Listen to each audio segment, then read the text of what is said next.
그냥 안 된다고 말할걸. 잠자리에 누워 이 말을 되뇌인 적 없으신가요? 그냥 거절해도 됐는데 말이죠.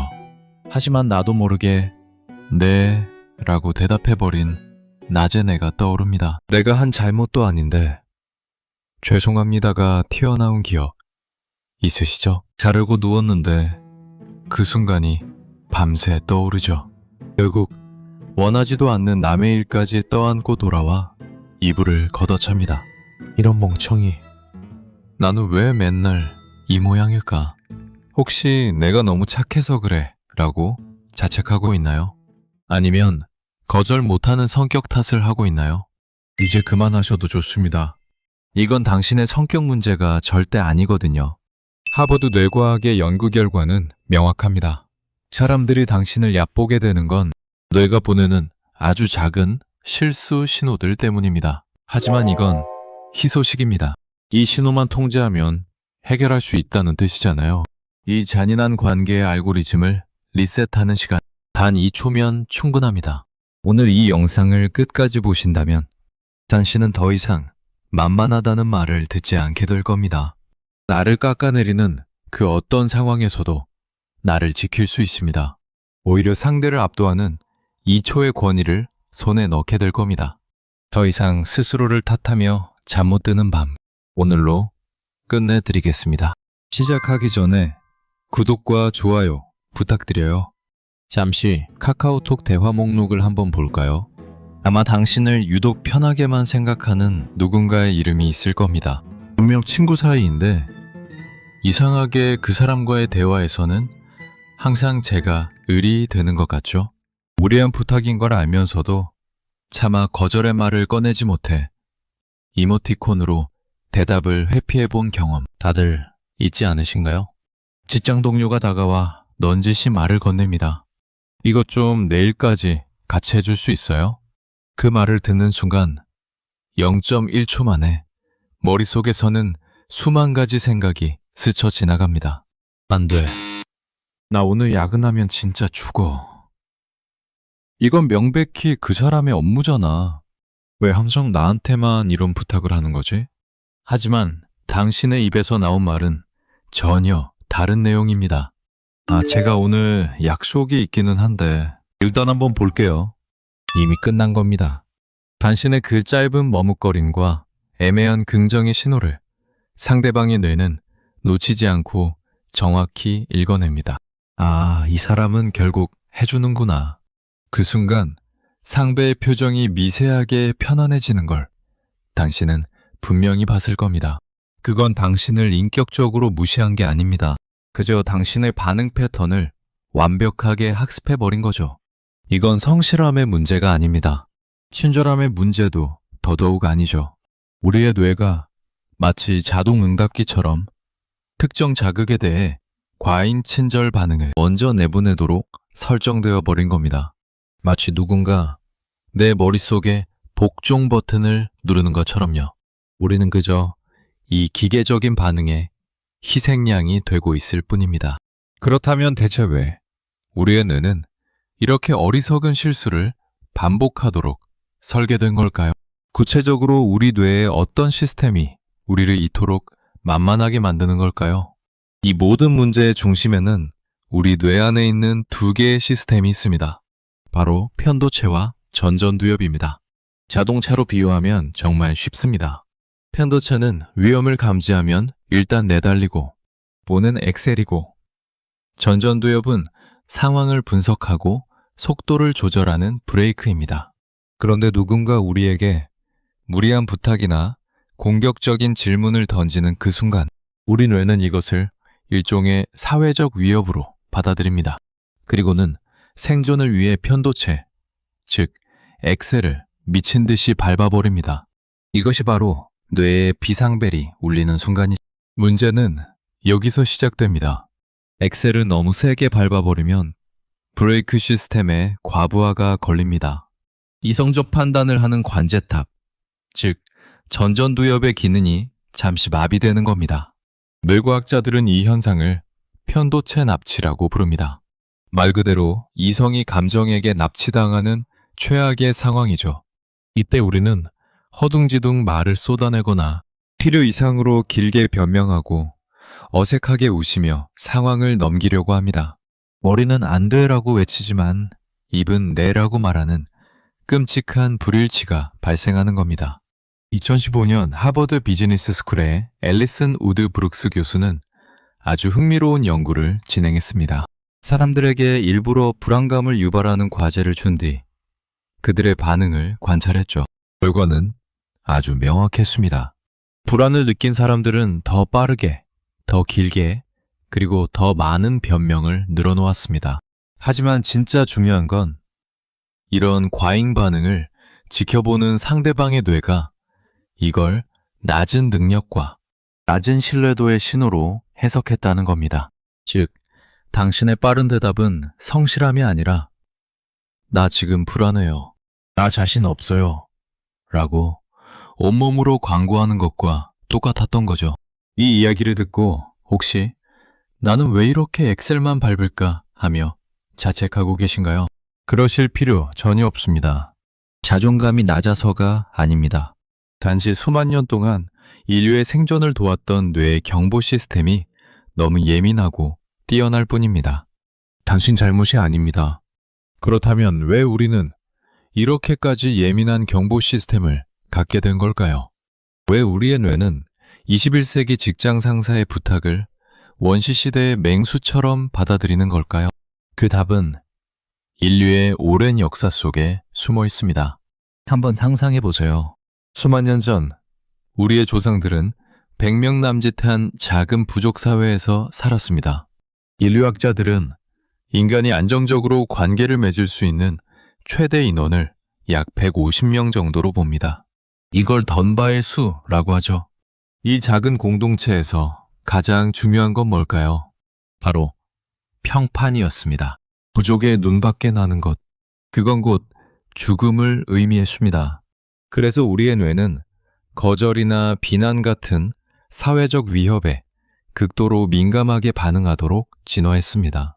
일단 뇌라고 말해서 좋은 관계를 유지하는 게 생존에 훨씬 유리했던 거죠. 말 그대로 마음의 시차 적응에 실패한 겁니다. 이것을 전문 용어로 진화적 불일치라고 하는데요. 쉽게 말해 우리의 몸은 21세기 스마트폰의 시대에 살고 있는데 뇌는 아직 광활한 초원에서 사냥하던 원시시대의 습관을 버리지 못한 겁니다. 우리의 뇌는 지금 당신이 마주한 직장 동료와 과거, 우리를 부족에서 내쫓을 수 있었던 부족의 일원을 구분하지 못합니다. 그래서 단지 스쳐 지나갈 인연의 사소한 드탁 앞에서도 생존을 담당하는 편도체가 죽느냐, 사느냐의 문제처럼 비상벨을 울려대는 겁니다. 당신이 유독 거절을 힘들어하는 건 그만큼 생존 본능이 아주 충실하게 작동하고 있다는 강력한 증거일 뿐입니다. 그러니 이제는 자책하는 자신을 좀 더 너그럽게 바라봐 주셔도 좋습니다. 하지만 분명 우리 주변에는 이 강력한 본능을 거스르는 사람들이 존재합니다. 어떤 상황에서도 여유롭고 단단해 보이는 사람들 말이죠. 도대체 그들의 머릿속에선 무슨 일이 일어나고 있는 걸까요? 그 사람들의 뇌에는 뭔가 특별한 장치라도 달려있는 걸까요? 맞습니다. 그들에게는 우리보다 훨씬 더 강력한 브레이크가 장착되어 있습니다. 무리한 부탁이나 갑작스러운 질문을 받았을 때 그들의 뇌에서도 똑같이 편도체의 엑셀이 밟힙니다. 뇌의 비상벨이 시끄럽게 울리는 건 우리와 똑같습니다. 하지만 결정적인 차이가 여기서 발생합니다. 그들은 그 순간 자동응답기처럼 반응하는 대신 의도적으로 2초의 공간을 만들어냅니다. 바로 이 짧은 순간이 감정의 엑셀에 밟혀 폭주하던 뇌의 주도권을 되찾아오는 골든타임입니다. 이 2초의 시간 동안 그들의 뇌 관제탑, 즉 전전두엽이 다시 온라인 상태가 됩니다. 그리고는 냉정하게 상황을 분석하기 시작하죠. 이 부탁은 거절하는 게 맞는가? 질문의 진짜 의도는 무엇인가? 어떻게 말해야 내 가치를 지킬 수 있는가? 이 모든 판단이 그 고요한 2초 안에서 이루어집니다. 그들은 감정에 반응하는 게 아니라 상황을 분석하고 최적의 답을 선택하는 겁니다. 우리가 허둥지둥 변명을 늘어놓을 때 그들은 차분히 상대방의 눈을 바라봅니다. 우리가 불안해서 손을 만지작거릴 때 그들은 미동도 없이 고요함을 유지합니다. 이 의도된 침묵과 정지는 상대방의 뇌에 아주 강력한 신호를 보냅니다. 나는 이 상황에 전혀 흔들리지 않는다. 나는 이 대화의 주도권을 쥐고 있다. 나는 만만한 사람이 아니다. 결국 우리를 얕잡아 보게 만들었던 건 상대방의 무례함이 아닙니다. 우리가 스스로 내보냈던 불안과 혼란의 신호였던 셈입니다. 그들은 단지 그 신호를 내보내지 않았을 뿐입니다. 그렇다면 우리도 이런 단단한 여유를 가질 수 있을까요? 감정에 납치당하는 뇌가 아니라 감정을 지배하는 뇌를 가질 수 있을까요? 네, 가능합니다. 그리고 이건 성격을 바꾸는 고통스러운 과정이 아닙니다. 마치 헬스장에서 근육을 키우듯 뇌의 특정 부위를 단련하는 아주 간단한 기술의 문제입니다. 이제 이 모든 이론을 당신의 현실로 만들 3가지 구체적인 기술을 알려드리겠습니다. 이건 복잡한 심리 훈련이 아닙니다. 하루에 딱 5분이면 충분합니다. 마치 운동처럼 뇌의 근육을 단련하는 아주 간단한 방법입니다. 첫 번째 기술은 의도적 멈춤입니다. 방법은 아주 간단합니다. 누군가 당신을 곤란하게 하는 질문이나 부탁을 던졌을 때 즉시 대답하지 마세요. 대신 입을 닫고 상대방의 미간을 차분히 바라보며 딱 2초만 침묵하는 겁니다. 이게 효과가 있을까 싶죠? 이 2초의 침묵이 바로 감정의 엑셀에 납치당했던 당신의 뇌에 강력한 브레이크를 걸어주는 첫 번째 스위치입니다. 이 짧은 정적은 당신의 전전두엽을 다시 깨워 상황을 분석할 시간을 벌어주고 상대방에게는 나는 네가 던진 공을 바로 받아칠 생각이 없다는 강력한 메시지를 전달합니다. 두 번째 기술은 그 2초 동안 해야 할 일입니다. 바로 감정 이름표 붙이기입니다. UCLA의 뇌과학자 매튜 리버먼 교수는 놀라운 사실을 발견했습니다. 우리가 자신의 감정에 그저 이름을 붙여주는 것만으로도 뇌의 비상벨인 편도체의 활동이 즉시 감소하고 이성의 관제탑인 전전두엽이 활성화된다는 겁니다. 방법은 이렇습니다. 2초간 침묵하며 속으로만 말하세요. 아, 나 지금 당황했구나. 압박감을 느끼고 있네.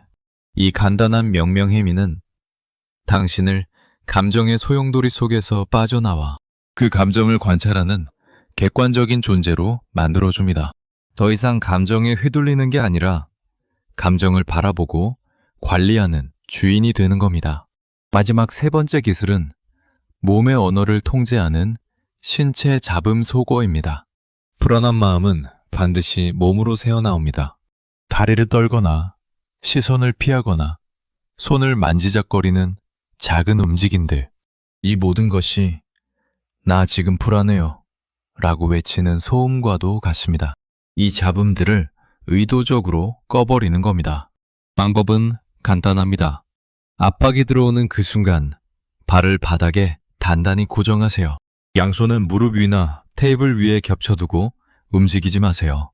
그리고 가장 중요한 건 시선을 아래로 떨구지 마세요. 이 의도적인 육체의 정지는 당신의 신경계에 지금은 안전하다는 신호를 보내고 상대방의 뇌에는 이 사람은 정말 단단하다는 인식을 심어줍니다. 말 한마디 없이 자세만으로 이미 상황의 우위를 점하게 되는 거죠. 오늘 이야기를 정리해 보겠습니다. 첫째, 당신이 만만하게 보였던 건 성격 탓이 아니라 위협 앞에서 폭주하는 뇌의 자동 반응 때문이었습니다. 둘째, 우리는 단 2초의 의도적 멈춤을 통해 이성의 브레이크를 다시 켤 수 있다는 사실을 배웠습니다. 셋째, 그 2초 동안 감정에 이름을 붙이고 몸의 잡음을 끄는 것만으로 누구도 넘볼 수 없는 단단함을 만들 수 있습니다. 물론 처음엔 잘 안 될 수도 있습니다. 마치 한 번도 쓰지 않았던 근육을 쓰는 것처럼 어색하고 삐걱거릴 겁니다. 수만 년 동안 우리 DNA에 각인된 생존 본능을 거스리는 일이니까요. 당연한 과정입니다.